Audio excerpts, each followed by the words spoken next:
Ms. Seagulls Ncube. Good morning, Ms. Powe. Good morning, Mr. Mkize. And good morning to you too, General. Please switch on. Good morning, Commissioner. Thank you very much. Good morning, Chair. Before you start, Ms. Seagulls Ncube, I just want to touch on something with the General. I hope it will be quite brief. General, can you please go to file 4, page 54?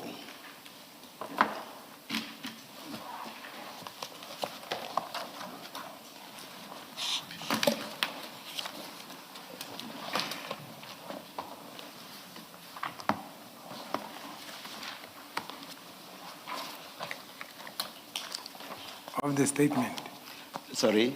Of the statement. Yes, it's your statement. Yes. Page 54, yes. Chair, you said file 4. Did I say statement? Oh, no, I meant bank statement. Bank statement, sorry, General. File 4. File 4, it's your bank statement.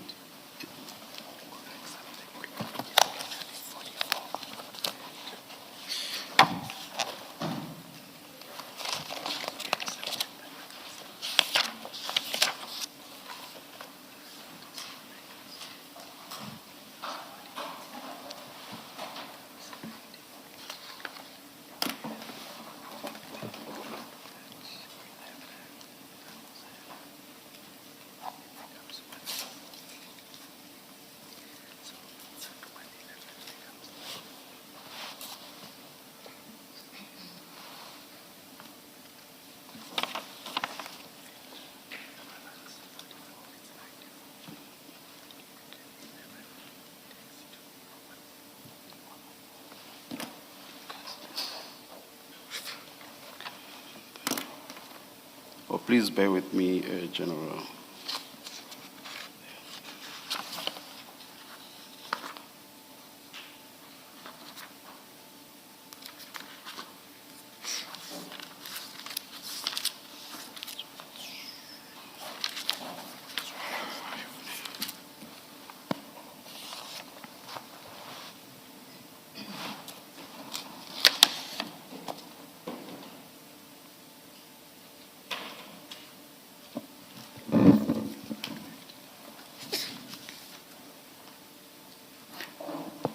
General, please go to 44.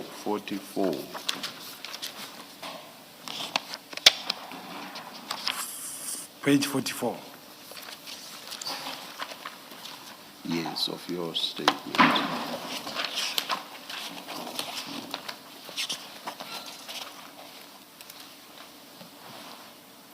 And do you see that on the 18th of September, that's the date, there was actually an agreement between you and Mr. Madlanga that you had in excess of 50,000 rand. Do you see that? In credit.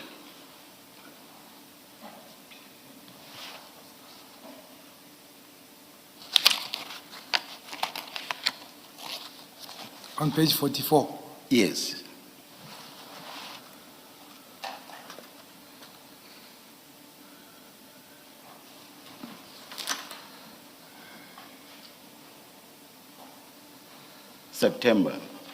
September, yes. Yes, you see that. Where there is a credit of Balance, far right-hand side. yeah. Yes. You see that you had a balance in excess of 50,000 rand.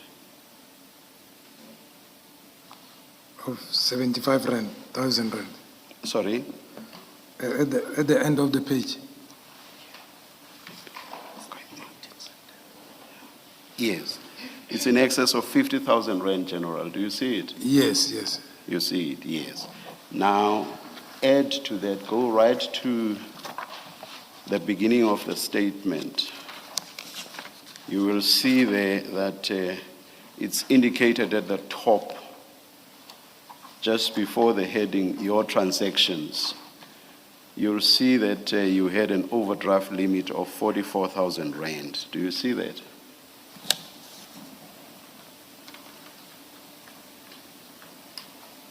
Page 43, General.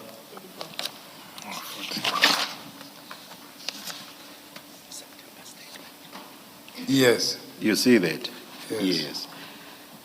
So that basically means that you had far more than you required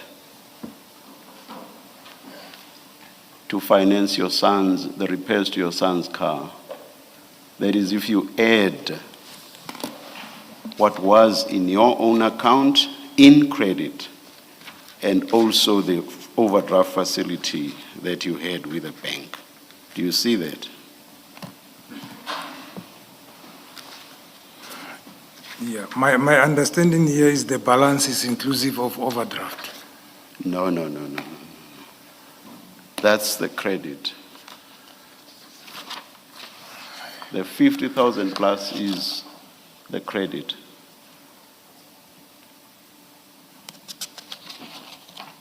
That's your own money, General. Yes. Okay. So basically, all on your own, you had 94,000 rand available to you.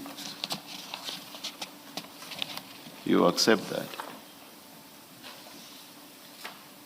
Or rather, in excess of 94,000 rand available to you.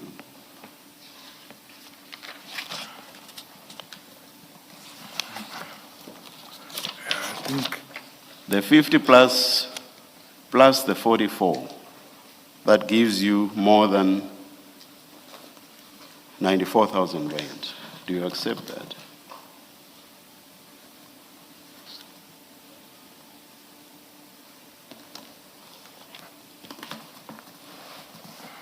I'm trying to understand before I can respond. Yeah. Because even now, when I check into my account, it will show something over 200,000, but it will show when you go to the machine to say overdraft is how much, deducting from the whole amount, then the remainder is what is yours. The overdraft is money which you are paying monthly. That means you are owing that money. No, General, how it works is, and it must be the same with your bank as well. Yeah. As the money goes down, the money in credit, as it goes down, and if you have an overdraft facility, the balance will then begin once you go beyond your own money. That is the money in credit. It will now start showing the balance as minus whatever amount by which you've gone beyond your own money. And at that stage, you are beginning to eat into the credit facility. Then you have negative balance, minus X amount, minus Y amount, and so on, until you are not able to transact once you hit, in your case, 44,000 rand. That's how it works on my understanding, General. All right, I hear you. So I go back to my question. You had available to you, inclusive of the overdraft facility, an amount in excess of 94,000 rand, General. Yes. Now, let's go to, which file is this? Let's go to file 2, page 35 of file 2. 35. 35 of file 2.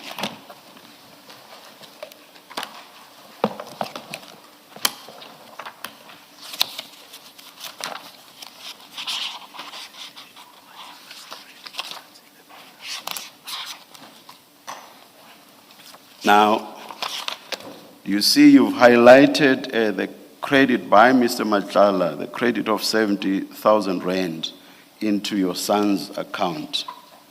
Do you see that? It's the very first highlight out of the 1, 2, 3, 4, 5. Out of the 5 highlights you've made on that page, the very first one, it shows the deposit of 70,000 rand by Mr. Madlanga. Do you see that? Yes, Commissioner. Yes. And after that deposit, the amount is then 81,000. So there's the 70, Yes. which is added to your son's balance, and the balance becomes 81,000. Now, Yes. look just above that. The amount reflected just above that credit on the balance side is 11,364 rand. That's the money your son had in credit in his own account. Do you see that? Yes. So the effect of that, if I add your son's amount to the 94 plus, is that between the two of you, you actually had in excess of 105,000 rand between the two of you. In excess of 105,000 rand. Do you see that? That's correct. And now, let's go back to the quotation. The quotation was only for 52,000 rand. Remember? Yes.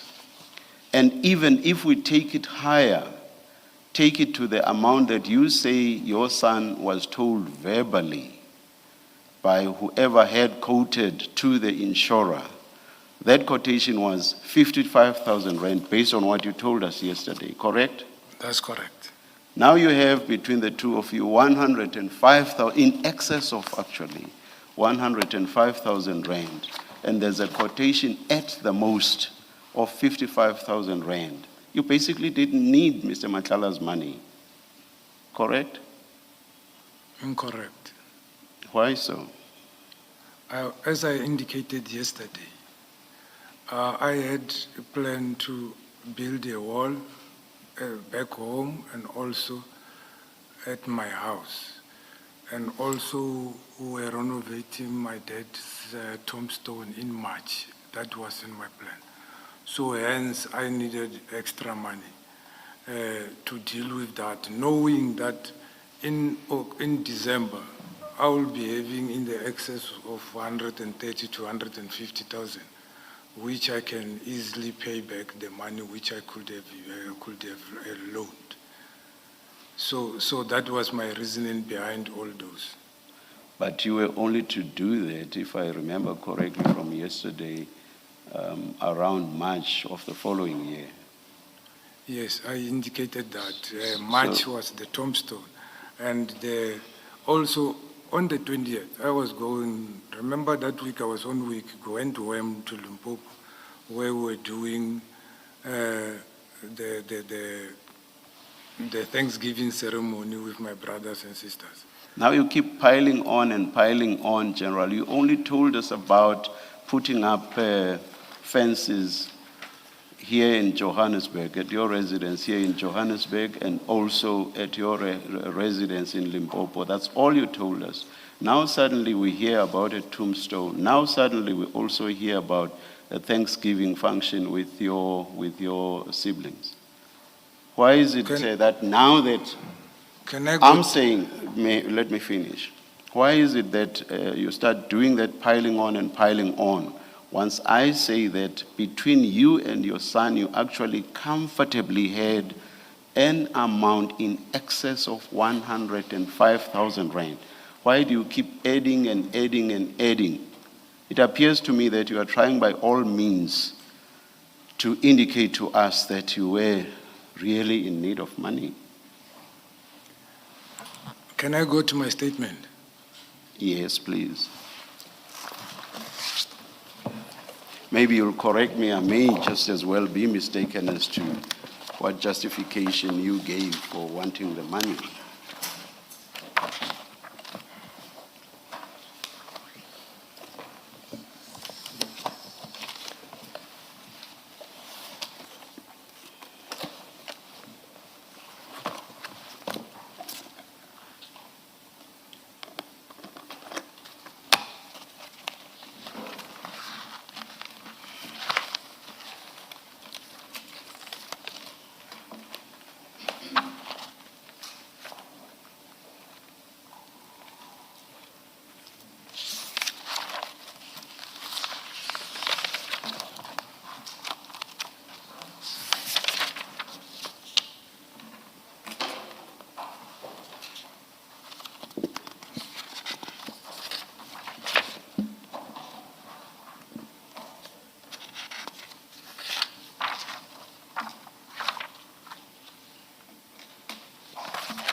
Page 48, paragraph Three, 1. sorry, 3 or 4.8? 3?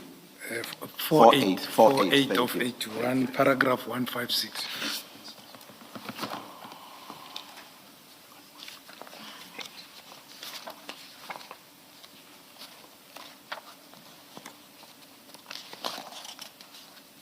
Yes, yes, Chairman.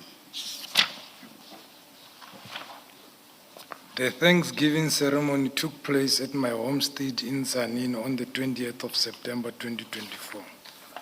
That was not a party to celebrate my promotion. It was not funded by Madlanga.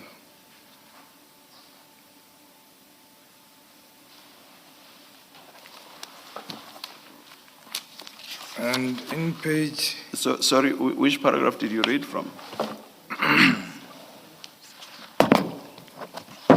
paragraph 156.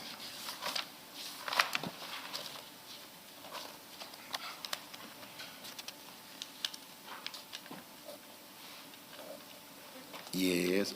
Now, General, you yourself say in so many ways that this was not funded by Mr. Madlanga, so you did not need Mr. Madlanga's money for this, so you cannot use this Thanksgiving function as justification for you wanting a loan from Mr. Madlanga. So you've discounted it yourself. Please take me, it sounded like you wanted to take me elsewhere. Please do so. Yeah, I'm trying to explain what the commissioner was saying. I'm keeping on adding and adding. I'm continuing to say so, Yeah, Commissioner. Let me tell you why I'm continuing to say so. That's because I do not understand this to read as justification for you wanting money to Mr. Madlanga. But now when I engage you and say, between you and your son, you had in excess of 105,000 rand, and therefore you did not need money from Mr. Madlanga. You say you did. And one of the reasons you give is what's this one? Is it the Thanksgiving? You refer to the Thanksgiving function. And I say, in your own words, you discount that as a basis for wanting money from Mr. Madlanga. So I repeat when I say you are now piling on reason after reason. I repeat my statement, it stands. I disagree. I'm trying to explain to the commission that it's not piling. It's something which was planned, which was there, which that particular money you are referring to as collective mine, which was on balance. Some of the things I was going to use for it is that. That was my explanation, to show that I'm not piling things as I've been questioned. It's something which I mentioned it went to happen. I also indicated that from the 16th, I was supposed to be on leave, and I left on the 18th for Limpopo because I was having that ceremony on the 20th. And even if when I was questioned with the chats, I was explaining. When I received this, I was in Kimberley doing that and that. On the 18th, I met with Nkosi and gave him even my claims to go and take them there because I was leaving. So I'm trying to demonstrate that I'm not piling up something. It's something which was there. It's something which I took into cognizance when I took the loan. By the way, on my statement, when I read it here, as we were discussing with Mr. Madlanga, I indicated what I encountered. My child nearly lost the life of accident and what, and now I'm busy. When going back home, I'll be doing this and that to cover some money to assist him. And he offered to say, I can loan you the money. So that is how it happened. And to reach and what I borrowed initially from my side, it was what was told to my son to say it can reach 55. But on his advice to say, hey, things fluctuate, it can go higher and so forth, it's better you take the higher one. As you saying, you'll be having the money whatsoever. So There is nothing I'm piling up or adding up which was not there. It was there. And even yesterday when I was responding to the advocate, I said, maybe it can feel like it was harsh to say, I decide how I spend my money. Because I have seen that I've got some commitments which I planned myself, and then this can help me do that. And in a short space of time, in a 3 months' time, I'll be getting my bonus, I can settle everything and be square. So the decision was based solely on that. From what you've said a few questions back, so I basically understand you to say that you used money from your account for the Thanksgiving on the 20th of September. That's my understanding. Yeah, also it was planned also to... No, can you be direct, please, General? I understood you to say that you used money out of your account for the Thanksgiving ceremony, which was on the 20th of September 2024. Did I understand you correctly? Yes, some of the money. How much did you use out of that account?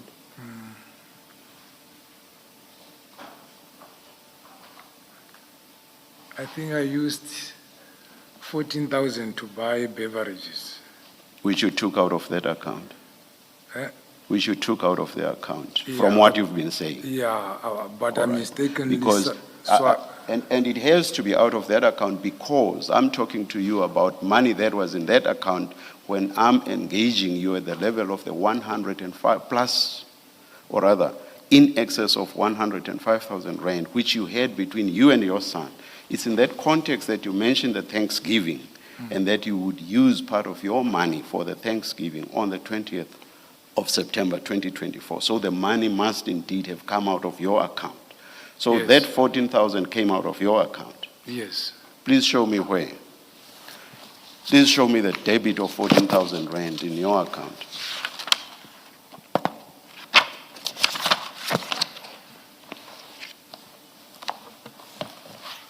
And remember, we are talking between the 18th and the 20th, because the 18th is when you ask for the loan. Please show me the debit. I can even go back and say even the 14th, when you first broached the subject of the loan.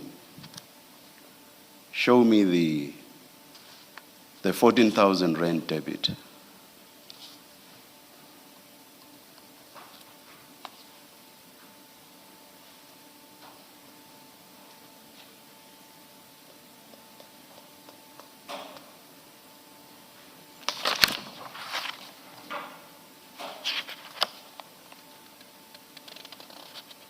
It can't be anywhere. It must be at page 44.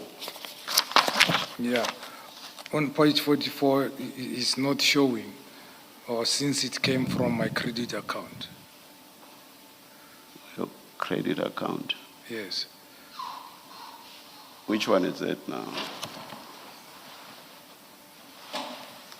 And you say we will see that debit of 14,000 rand in Yeah, that they are account. linked, but here it is not showing on it. But you are saying we will see that debit of 14,000 rand Yes. in preparation for the Yes. Yes, I can Thanksgiving ceremony. Yes. Give me my phone. We can do that exercise over the tea break, General. So I think we can step off that for now. Now, the other functions or ceremonies. Oh no. You putting up the wall, the two walls in Johannesburg, or rather in Mogale City, is it? Am I correct? And then in Limpopo. That was to be in March of the following year. Yes. So the Thanksgiving is on the 20th of September 2024. The other two, March 2025, I'm sorry. Now, I just do not understand this idea that you need the loan when you yourself say that in December you are going to get in excess of 100,000 rand of your own money, Why would you not have used that money for putting up the wall in 2025, in March of 2025? Make me understand that. Yeah, as I indicated yesterday, if I used that money, I was going to be left with no money. No, General. Not when between you and your son you have in excess of 105,000 rand. That's not correct. That's not factoring your overdraft. That's not factoring your own overdraft. And within a couple of months, you're going to be, or rather, you're going to receive in excess of 100,000 rand. Yeah. I just don't understand this idea. I still repeat, Commissioner, that if I used that money by that time, let's say 55, but the cost all in all is 65. After calculating yesterday, and we got the list, my son calculated. But you did not know that at the time. When you took the loan, you did not know that it would add up to 65. So let's forget about that. What you knew was that at the most, It's 55. it was Yes, it's 55.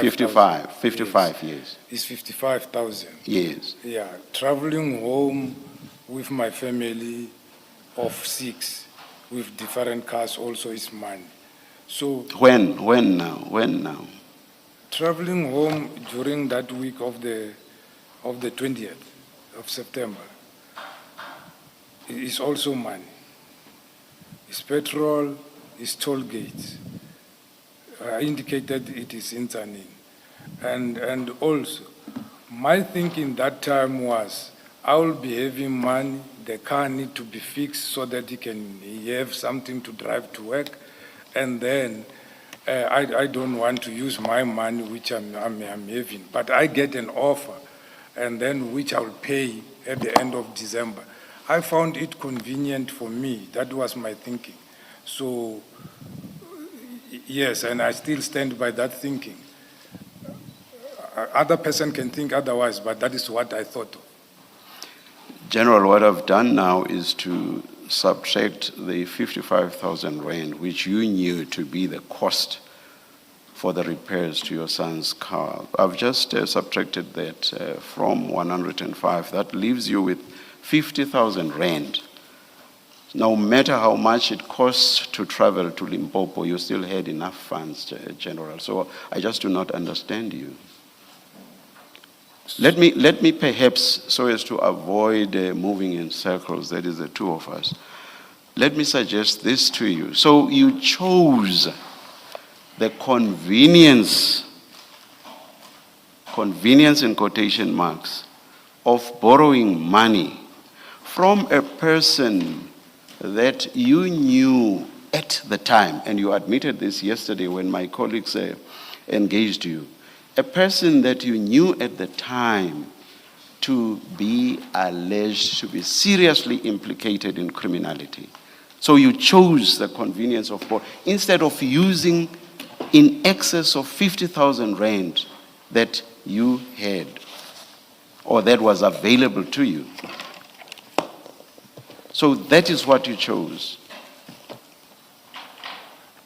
What's your response to that suggestion?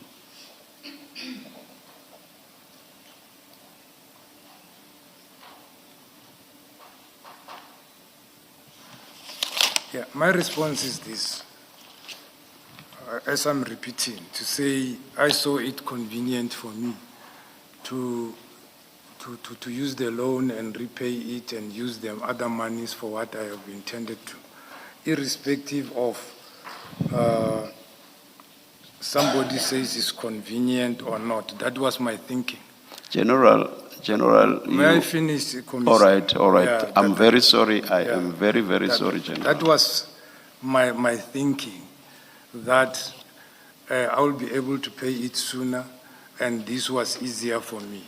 So we've got different people, different households who decide issues simpler. But the worst thing which I am taking home now is the one that I agreed to say I decided to take a loan from a seriously implicated person So that is the only thing I'm taking home. My decisions, So by taking home, you're saying you accept that part I at accept least? that point, That even part. though I take this serious implication with a pinch, because nobody was charged or any police brought charges against anybody. It was just allegations. But I take that home. But I'm not sorry for my decision. I took a decision as a man who was thinking that in that particular way that time. And I believe I've got the right to think like that as long as it is right. I have serious problems with that, General. Yes. You have said you chose an option that was easier. And you chose that option because you knew that you would pay back soon. And thirdly, you say that these were allegations without Mr. Madlanga having been charged.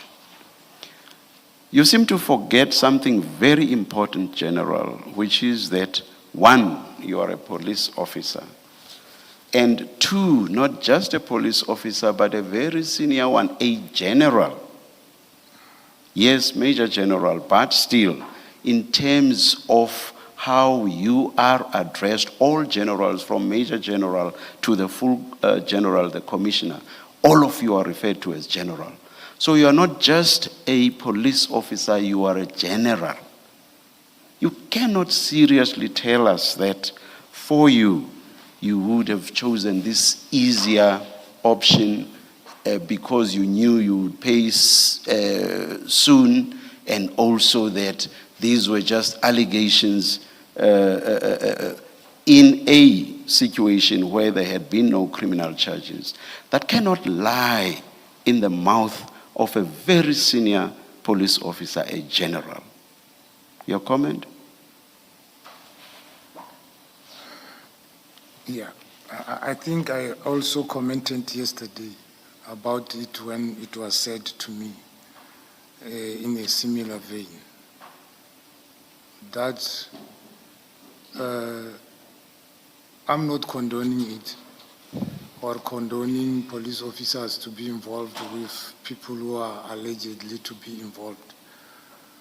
But we live in a country, in a society where we'll have people having allegations and still being saving or doing something whom we still have to interact with. I also gave example of activists who have been convicted and out. I can even quote even ministers who are serving with conviction and so forth. So I don't know, does this apply only to me in the eye of the commission? It cannot be taken solemnly to say Shibiri, whereas it is the society where we live in. People are every day having allegations. Some, they cannot even be substantiated and whatsoever. And if a person is not charged as an accused, it becomes more difficult also to adjudicate as a person to say, who do you associate or not? But it's your choice to associate with a person. I repeated that as long as you are not doing something wrong or unlawful with that particular person, that is my stance, irrespective of how the commission feels. So you're basically saying, no matter the nature of allegations of criminality, for you, that means nothing for as long as the person concerned has not been charged. Is that what you are telling us? It matters not that you are a police officer and a general to boot. I'm saying I cannot associate with criminal doings. Criminal what? Criminal act with any individual. I cannot. But association or interaction sometimes is unavoidable. For example, I gave example to say yesterday I was labeled as assisting a friend who have bankrolled me and so forth. I said I was assisting a complainant. A complainant can come from all the spheres, irrespective of the status. So I'm just reiterating the same thing I said yesterday. But I hear the feeling, and the feeling out there at home to say the police cannot be seen as taking side of the criminals. Taking side, I will say, is when you become involved with them or protecting them from not the law not taking its taking place or taking against those particular perpetrators who have committed a crime, and of which I've done none of those. The only thing where it has been pointed now and then is that I borrowed money from a person whom had an allegation or cloud hanging around his head. And I indicated I had a long relationship with him without knowing or without him having such or whatever. So I don't want to rehash that because I'll be told I should have maybe profiled him. And profiling a person also, there must be a reasonable cause. You must have suspicion of some sort. And I agreed to say, after hearing this, I should have checked, and I said I done some of the checkings and start moving away gradually. But the issue of the loan already happened. But as it may, it is in the hands of the commission to decide on the matter, to say, indeed, it is genuine what I'm saying, or I'm trying to reason myself out, or it was incorrect or unjust behavior of which I have done. So I will live with that. General, you see, what I'm engaging you on is the very question whether this was a loan at all. Yesterday, on the two main occasions when I engaged you, I ended each one of those by suggesting to you that based on what I was engaging you on, it seemed to me that there was no loan at all. So that's the difficulty I have. So even on what I've just engaged you on, I say to you, you have available to you and your son an amount that's in excess of 105,000 rand. And my question is, why do you not use it? You say that that's because you were going to pay for a Thanksgiving function in September of 2024 and put up 2 walls in March of the following year. But thing is, as at the time that you borrow the money, if we subtract from what was available to you and your son, you are left with an amount in excess of 50,000 rand. And you have volunteered to this commission that in December, you were going to get in excess of 100,000 rand.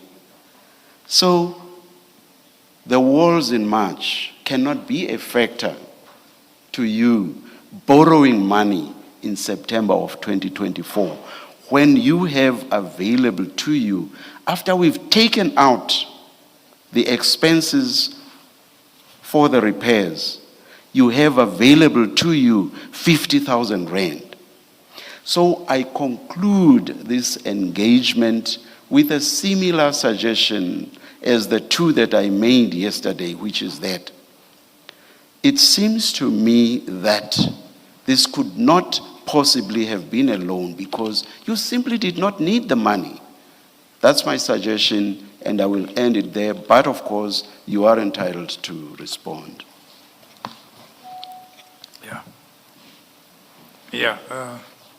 I hear what the commission is saying, and I took note also of yesterday, which was inclusive of the quotation, and which I explained, and we provided even the OT number of outsurance to get all the details to say it exists. And I take your understanding of the quotation not, even though it's not a quotation, it's estimate quotation. And that you don't take that before the quotation, the estimate was issued, a verbal one was issued. So those things will be covered. But as people, if we were thinking alike, I don't think maybe everything will be going well in the world. So as people, we think differently. But if there is facts which made the commission to believe it was not a loan, I'm fine. We will take that on the other level. But I had my reasons, and I gave my reasons why I chose to take the loan, preparing for whatever, and it was within my reach to pay, and I paid, and it remained a loan which I paid. So whatever the commission is conceding to, or is considering, if it's based on the facts which is applicable to everyone, is fine. But I still believe I was within my right to think what I've thought and done what I've done, and I'm prepared to live with that, and whatever consequence, and going forward, I'm still saying I've done the right thing. As a man who was supposed to think in that particular time, I thought like that. Thank you, General. Let me just make this observation. Whatever I may have said about the JBI quotation, and also what you were told orally, which I think you referred to as something from outsurance, whatever I may have said about that has now been superseded by what I've raised with you, which is, and I've actually used that higher amount, the outsurance amount or the oral amount. I've used that higher amount in my calculations that I've been engaging you on. So whatever I may have said yesterday about the quotations does not affect my engagement with you this morning. You still had 50,000 rand, in excess of 50,000 rand available to you after the 55,000 had been factored. I will leave it at that. I just want to say to you that it's not that important that there may be this issue around the 55 being oral or from outsurance and so on. I've actually factored it in the calculations I've been engaging you on. Any further comment?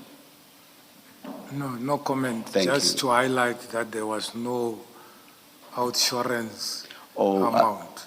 I may have misheard you then. Yeah, there you was- said oral, and didn't you Yeah, refer the to? oral was the same Yes, yes. JBL, which after seeing All right, the all right. vehicle, they All issued right, that all one. right. There was nothing. I from misheard. outsurance. It doesn't really matter. Point is, Yes, we're yes. both talking about the 55,000 rand, Yes, yes. and I've factored that in my calculations when engaging you this morning. Yeah, That's the important thing. And you say you have no comments on Thank that. you, Commissioner. Thank you very much.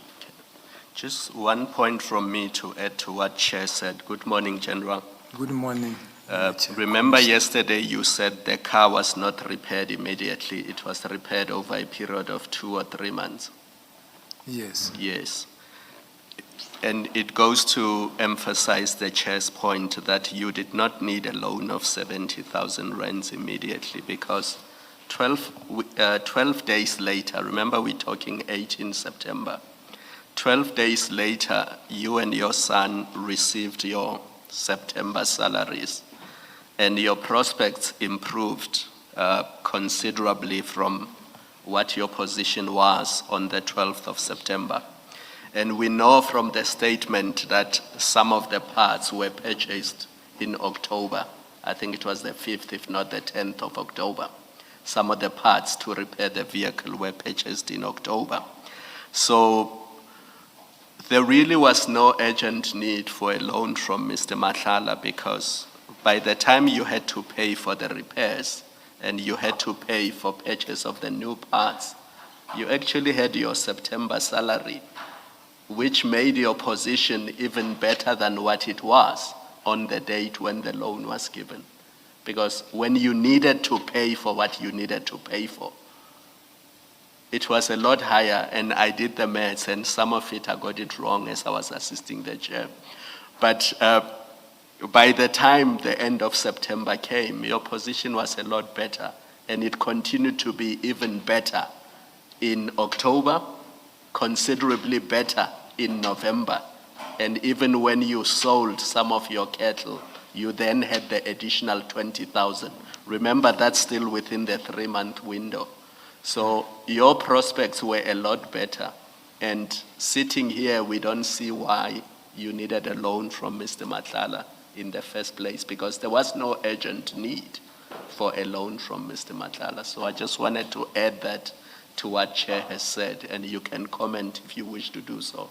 Then I will yield to the evidence leaders. Yeah. It seems as if the money needed was only for the cow. There's no life, there's no food, there's no whatever which is done in the households, or my son is staying in the flat, is paying certain amount and so forth. But I'll leave it there. That is your thought, but there were other commitments. And again, in order for you to build up for something which you are intending to do, which you just costing, you need to save more and fasten your belt so that when time comes, you can be able to execute what you aimed. So that was my intention. I'm not taking away whatever your analogy and checking on this, the whole setup on your own way. Yes, but my thinking will remain my thinking. And I stand by what I've done and decided. Yes, General, good morning. Good morning, Commissioner. I was going to ask you just one question about the WhatsApp chats, but two things, now I have to start with two things that have come from your exchange with the chair. And you said something now, and it's a repeat of something that you said yesterday, the same things that you said yesterday, and I just want to make sure that I understand, on the one that I understand your position.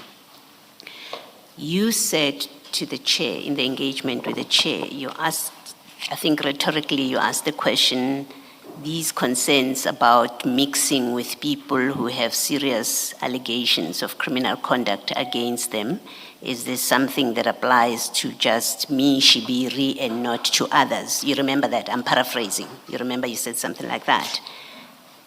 Do you remember, General, that you said something like that? No. You don't? Okay. The record will reflect that you did, and I'm going to ask you the question anyway on the basis that that's what you said. Do you consider that perceptions, do you accept that perceptions matter, that a senior official, and not just for a senior official, any police officer for that matter, but maybe especially so for a senior officer who is also head of organized crime in the country, do you consider that do you accept that perceptions matter when the public sees you keeping the company and friendship of people who in the public space are accused of serious misconduct? Yes, they haven't been charged, they haven't been sentenced, but serious allegations are made against them of criminal conduct. Do you accept that it matters to what people think about that police officer, and in fact, faith in the SAPS as a whole? Do you accept that as a fair proposition?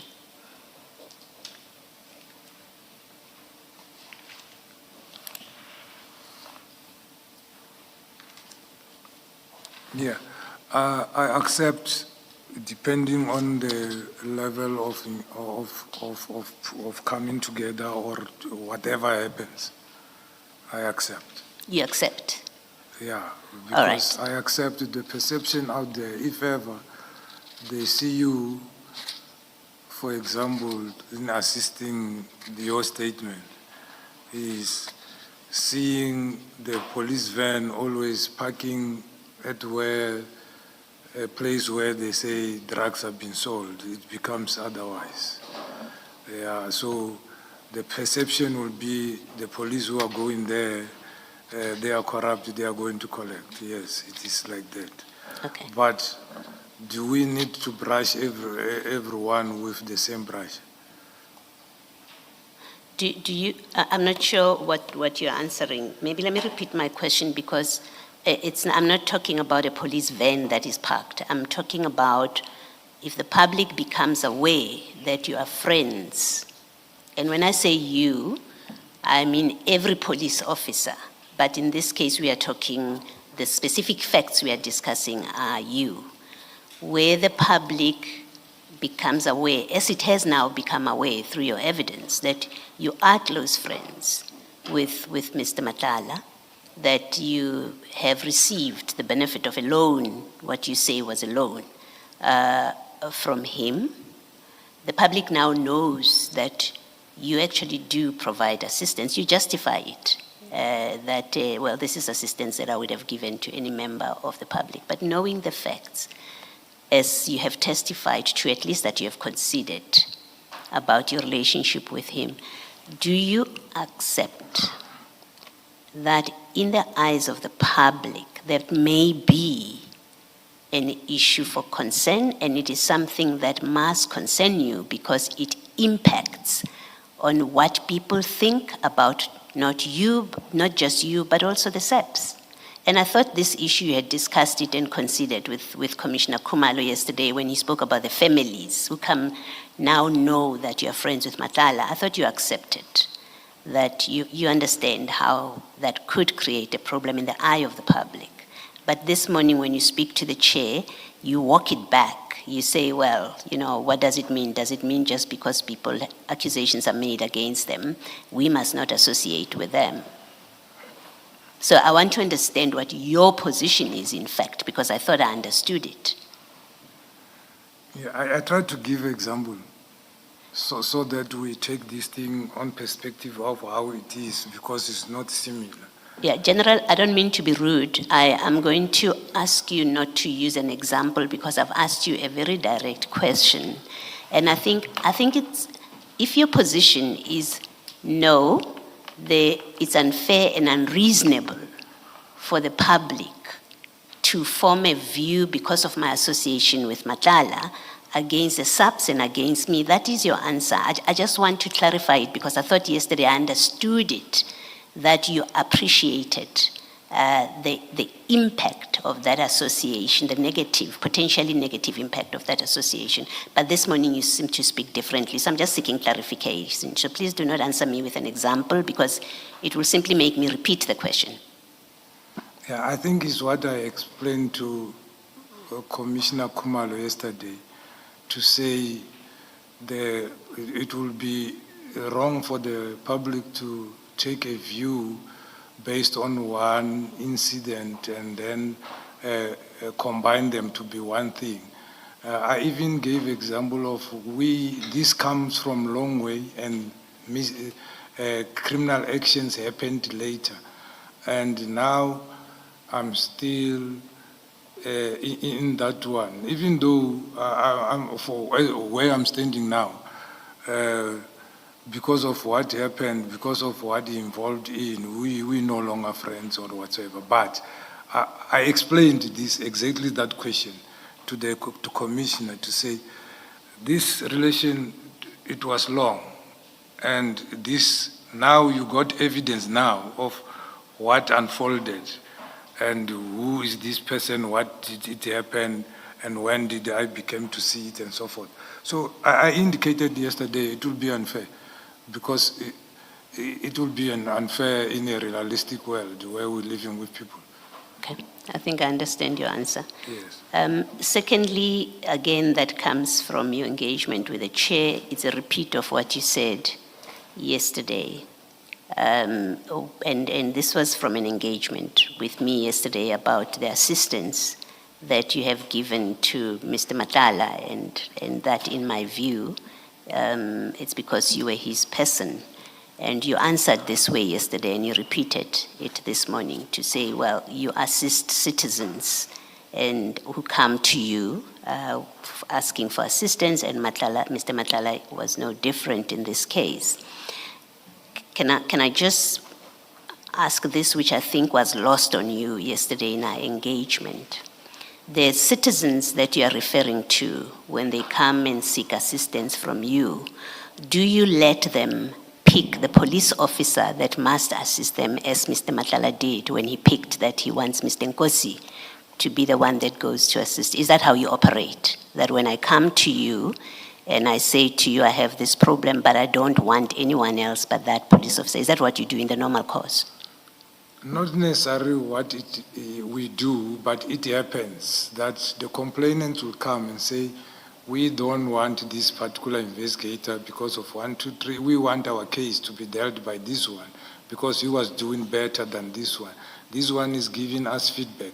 Or we want our case to be removed from the district to province, or from the station to head office. I can give an example of one case in Paarl, whereby they demanded that the case must be brought to head office under cold case investigation, which resort under me. So it happens that somebody can suggest, but it's not always where it will happen. Sometimes we can say we are having another versatile, experienced investigator who we think can do better. And again, sometimes it depends on the resources.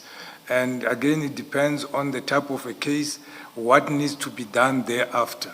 So when you need to do the 252A, it's not everybody who knows, but those who are at organized crime knows better because they are doing it on a daily basis. So I was speaking from that perspective, but not to say everyone who comes must choose his own and whatsoever. But people always will report to somebody they know, being friends or not friends or whatsoever. Some, they just know there is a General Shibiri. Somebody from KZN can phone me and say, I need assistance on this, knowing I will still refer them to KZN, or go to KZN, sit down with the team from KZN, do the investigation plan, sit with the family and indicate this is what we are going to do going from there. So as I was saying, I think I was doing my legal duty. It was in that premise.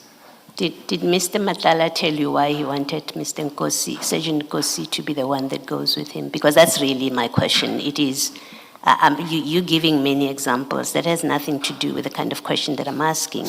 You testified yesterday that you involved Sergeant Nkosi because Mr. Madlanga, after you said to him, go to the police station, Mr. Madlanga said, I want Nkosi to go with me. And then you told Nkosi to go with him. That's why I'm asking you, do members of the public who have access to you get the same treatment where they ask you to give them somebody specific, like Mr. Madlanga did, and then you oblige them? Now, in the long explanation you have given or answer, you say, yeah, members will come and say, I don't want that one for reason A, B, C, D. Did Mr. Madlanga say to you, I want Nkosi to go with me to go and lay this complaint as you advise about this Kaula matter? Here are my reasons for wanting Nkosi. Yeah, I think I said this more than 4 times, that Madlanga actually said, if Nkosi is not busy, he will appreciate if he assists him. And I said, I will phone Nkosi and hear from him, then he will call him if he's ready. And that is what happened. So he didn't give you a reason why Nkosi should go with him? No, he didn't give me instruction as the commissioner is alluding to. He didn't give me instruction. No, I'm not saying instruction, General. Please listen to my question. Did he give you a reason why he wants Sergeant Nkosi to be the one that goes with him? after you said to him, go to the police station. When he says to you, if Nkosi is not busy, I want him to go with me, which you then actioned, did he tell you why he wanted Nkosi to be the one that goes with him? No, I indicated due to the proximity of him and Nkosi. I indicated that yesterday. Okay, so he wanted Nkosi, according to you, he wanted Nkosi to go with him because they are friends. That's what you mean by proximity? I think I've answered that because I'll keep on changing my answers now, Okay. based on the questions. All right. Then let me go to what would have been my question, and that relates to the WhatsApp messages. When you end up, in fact, specifically, it's still to do with how this loan comes about. Your testimony is that you last saw Mr. Madlanga in 2023, and then you see him, I think, on the 14th at General Sibia's function. Now, before you meet him at General Sibia in September 2024, had you had a discussion with him about attending that function? No. You hadn't. Had No. you? Okay. I didn't even know about it. I knew about it on I think on the 13th. It was Friday. Okay. Because I came back from China on the 12th. And on that Friday, I was so tired, then I was sleeping. Yes. Hence, other documents were brought home to be signed. So I received a call from the general indicating that there will be a engagement party of his son. If I could, he will appreciate if I come. I said I will see if I'm not still yet tired because I'm still feeling tired. And during the day on Saturday, I spoke to Nkosi, who seems to be there by the general assisting, asking if I'm coming. And I said, yeah, I think I'll come, but I'll decide in the afternoon. And then in the afternoon, that is when I decided. And then I requested my wife so that we can go and make a tent. That is on the way I had a puncture, and then I again phoned Nkosi and the other people to assist. They couldn't assist. I phoned Absa Direct to come and assist me. Okay. So Sergeant Nkosi knew that you were going to be attending this function. I take it so because he was with the general and he asked me if I was coming. So Clearly, he knew that you're coming. yeah, it's very difficult to say because he asked me if I'm coming telephonically when he was there with the general. I don't know what they talked with the general. Yes. Yes. No, but the point I'm trying to establish with you is, even on the basis that he asked you if you're coming, you would have answered that, yes, I will be there. I answered to say I'm coming. Yes, that's all I'm seeking to clarify at this point. And in that discussion, whatever discussion you had with Sergeant Nkosi about him asking you, are you coming? And you said you're coming, you would be attending the party. Did you have any discussion or mention of Mr. Madlanga attending that function? No. Not at all. No, he asked me when I was there if Madlanga was there. Exactly where I'm going. If you would turn to page 190, and you have seen that text. Sorry, it's 5.3. It will be volume Page 5.3, the big one, the big file. Yes, page 190.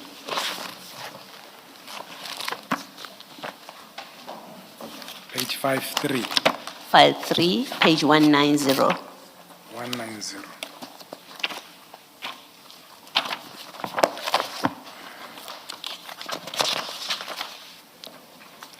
If you look, and you're referring to chat 3, if you look at that chat 3, you ask Sergeant Nkosi rather, you at 8:03 p.m., you ask him, where are you? You see where I'm reading? Yes. Okay. And then he responds to you. He says, 30 minutes, I'm there. You see that? Yes. And then you say to him, Night Rider. And then at chat 6, he says to you, Cat has arrived there. And then you say at 7, I don't see him. So why would he tell you if there hadn't been any discussion or any mention between you and him? Remember, this is Madlanga that you have not seen in a year. And so I don't know why Mr. Nkosi would think you're interested in seeing him if you haven't seen him in a year, and that's subject to your explanation. If you're speaking about a person you haven't seen in a year, you happen to come to the same party, you haven't discussed it with Sergeant Nkosi, why would he tell you that Cat has arrived? And I would like to hear you before I make a proposition to you.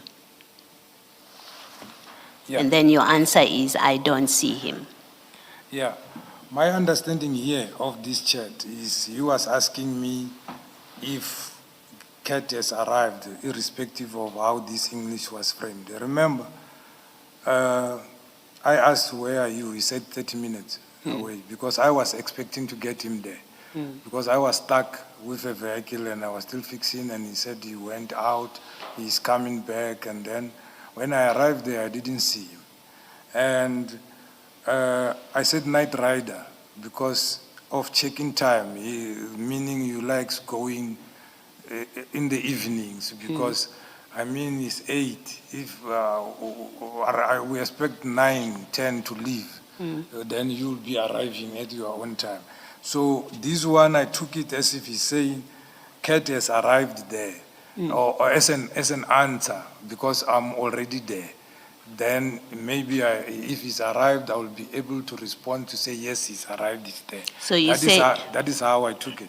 So you say this was a question, not him telling you that Cat is there? Yes, that is my understanding. Okay, all right. It's not a question, General. He's reporting to you that Cat has arrived there. That's what he's telling you. Cat has arrived there. He's telling you that Cat is there. And my question is, why would he tell you if there had not been a discussion between you and him about Mr. Madlanga attending the same function? Why would he tell you that Cat is there, has arrived? Unless Kosi comes and confirm what you are Yes. saying, I'll take it. For now, I understand what I'm asking this thing. Yes, I must say, when he testified and he was asked about this question, he's never said about this, he didn't say it was a question to you. You're saying it was a question, he didn't say it was a question. But here's my proposition about this exchange to you. It is that when you say you hadn't seen Mr. Madlanga or not spoken to him since 2023 up to that evening, these are my propositions, and I may be wrong. It's for you to say to me, you're wrong, this is in fact the correct story.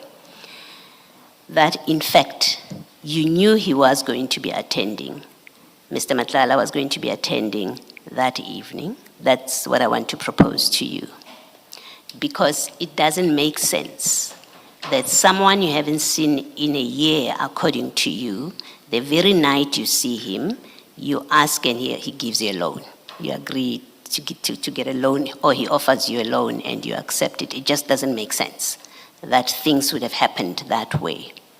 So the proposition I'm making to you, and I'm saying this WhatsApp exchange supports or accords with the proposition that I'm making to you, that you knew Mr. Madlanga was going to be there that evening, either because you've spoken to him or you've spoken to Sergeant Nkosi. You knew he was going to be there. You expected him to be there. Sergeant Nkosi knew that you know he's going to be there. That's why he reports to you. As you ask him, where are you? He tells you, Cat is there already. There had been a discussion, therefore, between you and Sergeant Nkosi about Mr. Madlanga arriving that evening. And when you saw Mr. Madlanga that evening, it wasn't a surprise that he was there. You expected he would be there. And this conversation about a loan, if it happened that evening, it's something that was going to happen because you had spoken to Mr. Madlanga and you expected him to be there that night. It's no coincidence to you that you all happened to be there that evening. Do you want to comment? Yeah, I have serious problem with these propositions actually. Because it seems whatever somebody is saying, it doesn't make sense, always. The sense is what is being thought from the commission side. And then the fiction is made and made a proposition. It's problematic with me in this sense. I said I saw Madlanga physically for the first time on the 14th. I didn't say we never communicated telephonically. I did even indicate in September when going to China, he asked me where I'm traveling. I was so amazed to say, how do you know I'm traveling? And then that is when I knew he's got contract with SAPS because he said he's doing that. And and also I did indicate that at the beginning of the year, he indicated that he had, I'm back in the office, he was there around our office, he could have passed there.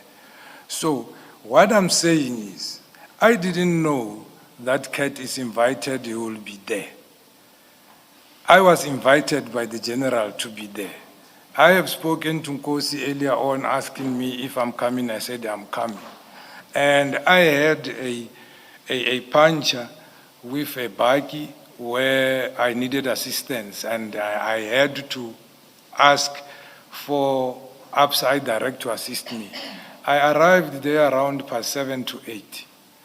And when I arrived, I indicated, when you enter, there is a sitting place which is made of glass where these people who were engaging were seated.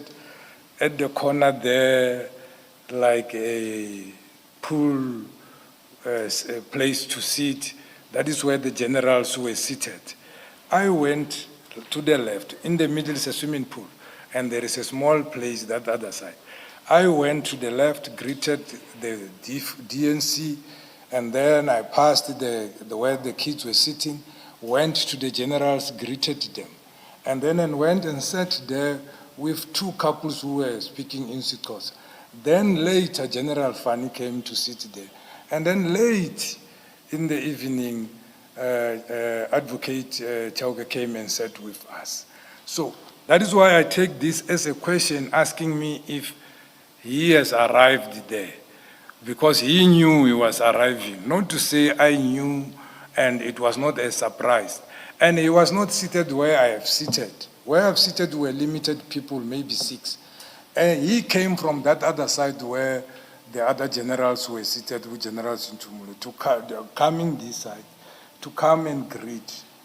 And then I don't know if he saw me or whatsoever, but he came and greeted and we stood, we talked. And I never said in that talk, I proposed a loan. We talked about the accident and how I'm going to get some monies to do that because I don't have enough. I'm going to do this and that and that. And he offered. So to the proposition that I knew that he will be there as if there was a pre-planned meeting with him, I was going to see him. This is what I'm insinuating. This is why I'm saying I've got problem with these propositions. But I think it is your work which allows you to do that because you are probing, you want to know the facts. But nevertheless, what we are explaining, it seems not to be taken true. Thank you, General. Thank you, Commissioners. General, this is not even my topic, but I'm going to insert myself. If you go to your witness statement, and you can blame the commissioners for this, not me. If you go to your witness statement, which is file 1, page 48,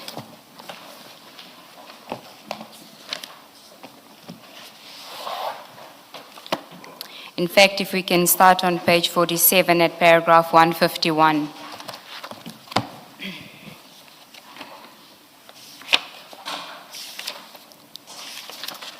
Do you have it? Paragraph 15. 1 of your statement on page 47. Okay. Okay. Yes, I'm there. You say approximately 4 days later, on 18 September 2024, Mr. Matlala contacted me to inquire whether I had managed to raise the required funds. I informed him that I had not yet succeeded and that I was traveling to Limpopo at the time.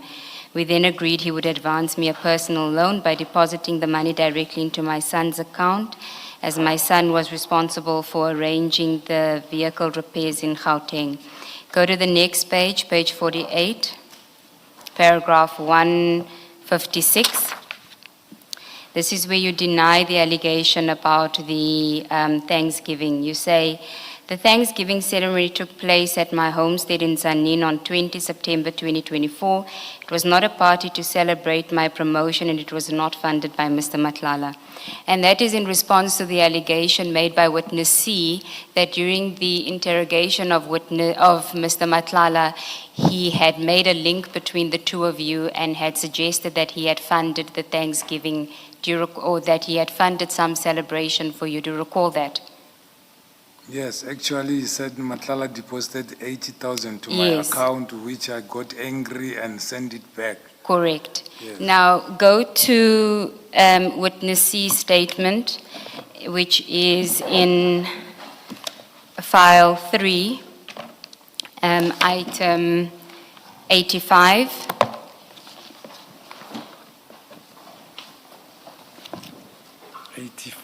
Yes, item 85. So you'll see it's labeled file 3. It should be the last item, actually, of that file. It starts 85, but you want to go to page 362.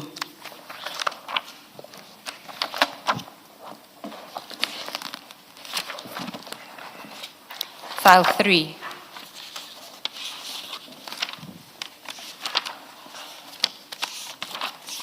Do you have it? I'm 881, Page 362. 362. Yes, it should be the last, it's probably like 4 pages from the bottom of that. I think somebody needs to assist the general, please. I'm getting there. I'm at 365. 362, Yes. paragraph 116. This is witness C's statement. It says, General Shibiri. Mr. Matlala told us that he gave General Shibiri 80,000 rand. The money was sent to him in celebration of his promotion to the rank of Major General. The funds were paid through a company called Black AK Trading. He explained that General Shibiri reversed the money back to him and requested that it be paid to him in cash in order to limit a paper trail. Now, if you go to his file 4,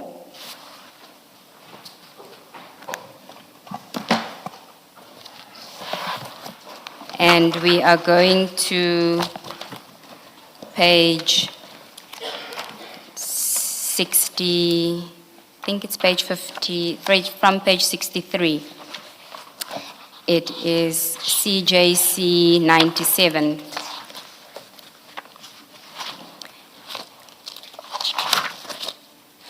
It's page 63. It is, do you see the covering page? It has between IO and Major General Shibiri. Yes. Okay. Now, this is part of the recording of the interview between witness C and Mr. Matlala in May of 2025. And if we go to, oh, sorry, it's the one before that, my apologies. It's on page 60, not 63. Page 60. Do you have it? 60 of, Yeah, 60 of the same document, same bundle.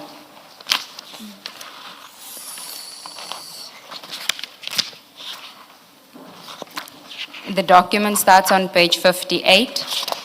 So just go to 58.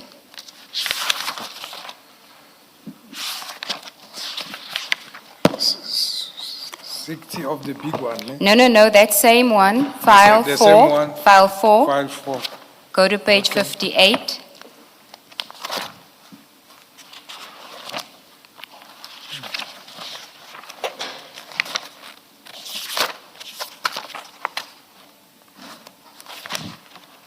Can somebody assist the general, please? File 4, page 58. Okay. 67. Yes. Okay. Now, this is the recording of the interview that was held with Mr. Madlanga when he was arrested in May of 2025. And I won't read the whole thing, but if you look at line 10, you'll see indicated on the side, it's line 10. Mr. Madlanga says DNC is Sabia, and then the unknown male says, who did he send? Mr. Madlanga, General Shibiri. So this conversation relates to Mr. Madlanga speaking about you. If you look at the last line, unknown female, General Shibiri is calling you direct and you call each other. And then on the next page, Mr. Madlanga says, yes, he called me even Friday. And we know that that relates to, you recall that there was a WhatsApp call between you and Mr. Madlanga, or you attempted to call him, or actually did get hold of him a few days before he was arrested. Do you recall that? Yes. Okay. And then if you go to the unknown female, yes, Mr. Madlanga. Then after, I did not pick up. Unknown male 2, yes. Unknown female, for what? Mr. Madlanga, he is also used to me a lot. Unknown female 2. And I saw an account number, a business account number going to him. Then if you go a few lines just above line 20, where it says unknown male, do you put money for him? Mr. Madlanga, no, I give him cash. Then the unknown male, you did not. And the unknown female says, what was the account? Mr. Madlanga, I remember one day when he was, that one I am not denying. I am not saying I am not. The unknown male, yes, no, that is fine. He says, Mr. Madlanga, he was celebrating that thing when he was general. And then on the next page, unknown female, unknown male 2, yes, Mr. Madlanga. And then he went to somewhere in Zanin. It was not his account. Unknown male, yes, Mr. Madlanga. He gave me an account to say he wants to buy alcohol. I think I gave him something like 80 or 100. I do not remember.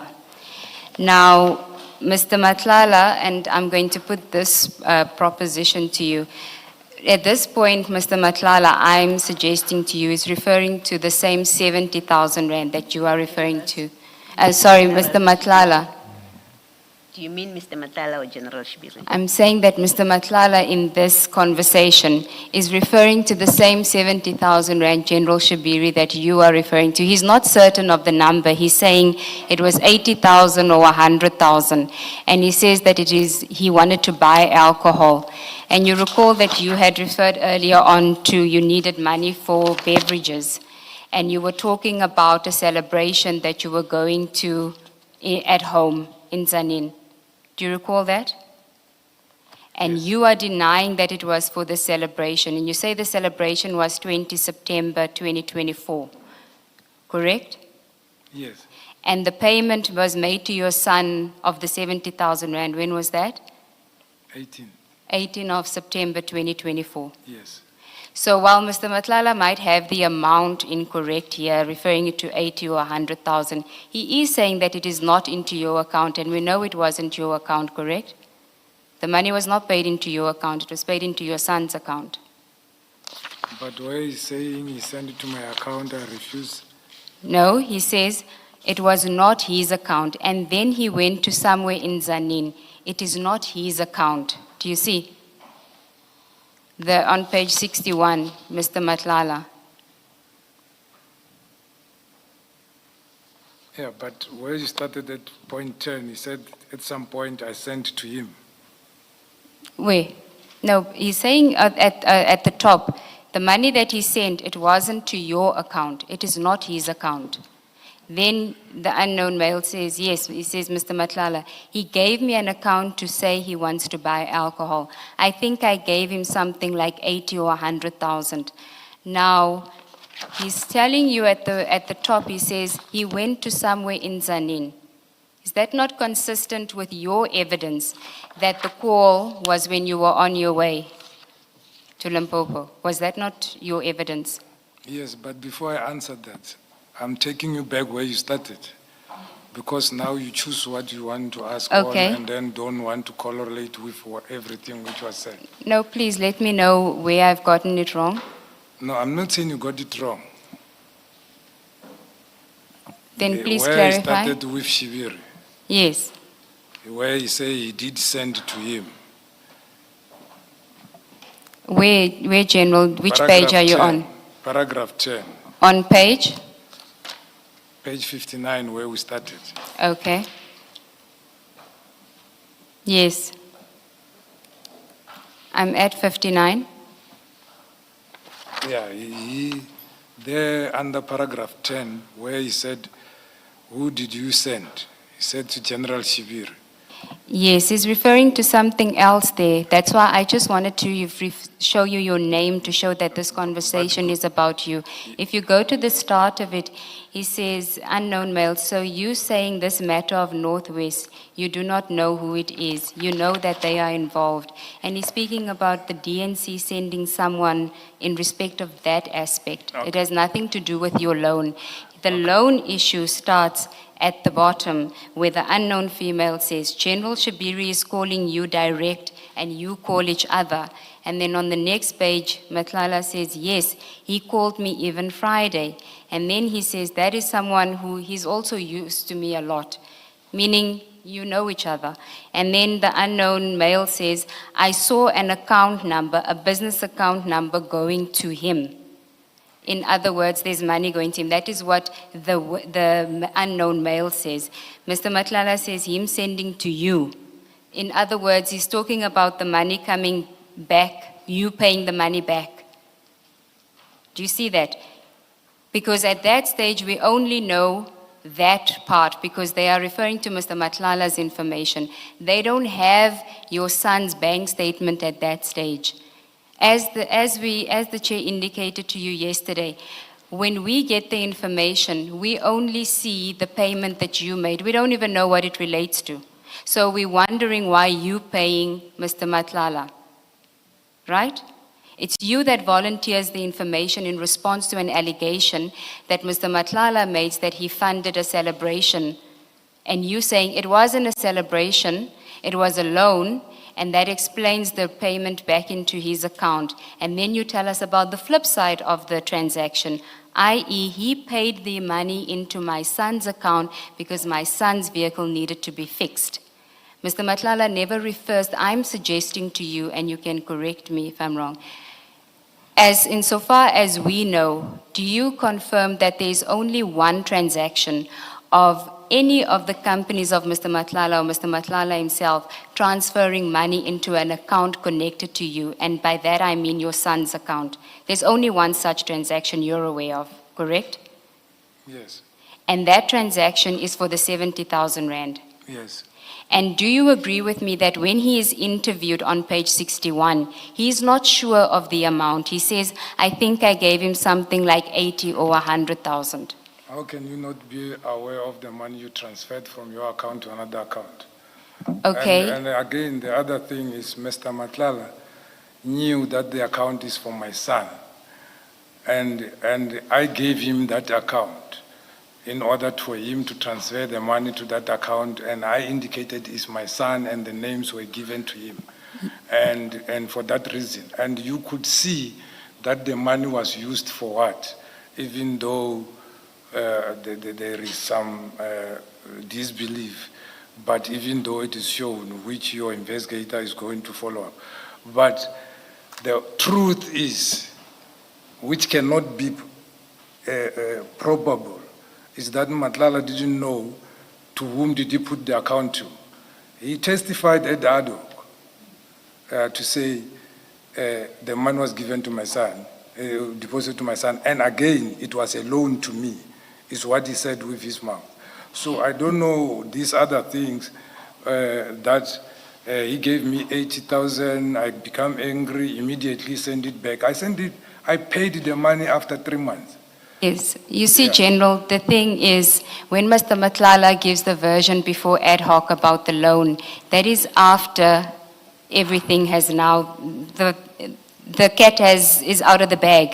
This is contemporaneous as we're going to find. It is May 2025. He's been arrested, right? There is no 6 July statement by General Mkwanazi yet. Everything is not open yet. He's being interviewed. He wants these investigators to know that he is connected. And he's telling them, one of the people I'm connected to is General Shibiri.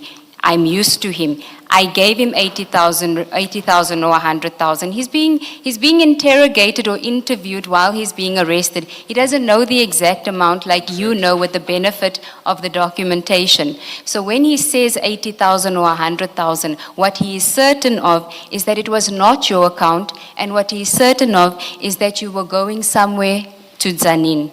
In Zanin. That is what he was saying, which is consistent with your evidence, except you now classify it as a loan. And I'm not suggesting to you that is something for the commissioners to decide as to whether it was a loan or not. But I'm saying the person that's advancing the loan to you when he's interrogated or interviewed by the investigating officers, he does not classify it as a loan. He classifies it as a loan long after. And he does that probably for your benefit because you've now classified it as a loan after the fact. That's all that I am putting to you. Do you want to comment on that? When he said that, I didn't yet testify. I didn't know what I am going to say. What I can tell you, what I like about what you are saying he's been interrogated. And you know what is interrogation. And again, I'm responding because it's the questions before the commission in respect of the commission, but I don't respect this. I don't respect this is in front of me whereby the insinuation somebody was interrogated for hours and being recorded by a junior member, which is not in terms of the law or any other procedure. And I don't know how was it this told to say or whatever happened. So I don't want to venture into that. I'll continue answering you. But I'm answering you to say, yes, Matlala knew about me going to Zanin because we met 2 days before we went. Other than that, he knew I was going to go to Zanin before even I tell him, because when we talked, he talked about that. But he maybe deliberately, he misled them to say he paid how much and whatsoever because he was being coerced. But the fact of the matter, he knew that he paid the money to my son. And he had the name of my son. He's having the slip, which he sent the proof of payment. So what you are insinuating to say he didn't know, he might have forgotten whatsoever, it's not there. He knows where the money went. He knows what was the money for. And you have seen what the money was used for. So, but because you are pushing your own narrative, you will continue with that line of questioning. Well, General, I'm not pushing a narrative. All that I am putting to you is what Mr. Matlala says. Now, you may say that it was done under duress or whatever. The point is, what he confirms, which is consistent with your version, is that you went somewhere in Zanin. He also speaks about the issue of the celebration. It's either another coincidence that the payment is made 2 days before your celebration on the 20th of September. He also knows about the celebration. Is that not more consistent with you getting the money for that purpose as opposed to for the vehicle for your son, to repair his vehicle? But really, let me use the right word. Really, it doesn't make sense because there is money which showed in my account of my son, money showing paying for parts and whatsoever. And you still insist, I don't know for what reason. Unless Matlala comes here, you said Matlala comes here, you asked him, he told you so. But I told you, I'm not going to take this. You can take it as a way or how you wish, but I'm not taking this as evidence. I accept And that, General. I'm not going to take this as evidence, something which is not taken proper, coerced or whatever, or choreographed and so forth to suit the narrative of whoever. But I gave you a bank statement showing Madlanga depositing money to my son, which I gave to him. He didn't have it. So if I wanted to use it because I was in Tzaneen, I could have given him my account or my sister's account to access the money and use the money there. So I didn't do that, and you have seen where the money went. But the insistence is those propositions which is in this house, that the narrative, nevertheless, how it must be pushed in a certain direction. Well, General, we are trying to do a fact-finding here. So we go with what we see, and we put the proposition for you. And of course, you're entitled to say it's an unfair proposition or you disagree with the proposition. But we are entitled to put this to you because it's a version that is here by Mr. Madlanga. That is it. That's all that I'm saying to you, is that there are certain things that are consistent with your evidence that you had given, and there are certain things that are not. That's all that I'm saying to you. Yeah, if I can tell you that the investigating officer, they knew that I had a celebration and whatever, they know about everything. And that is why I'm saying I'm going to sit here and listen to choreographed things by the investigators and whoever to suit a certain narrative. So I deny everything here, and actually I don't want to respond to this. I respond because I respect the commission. Thank you, General.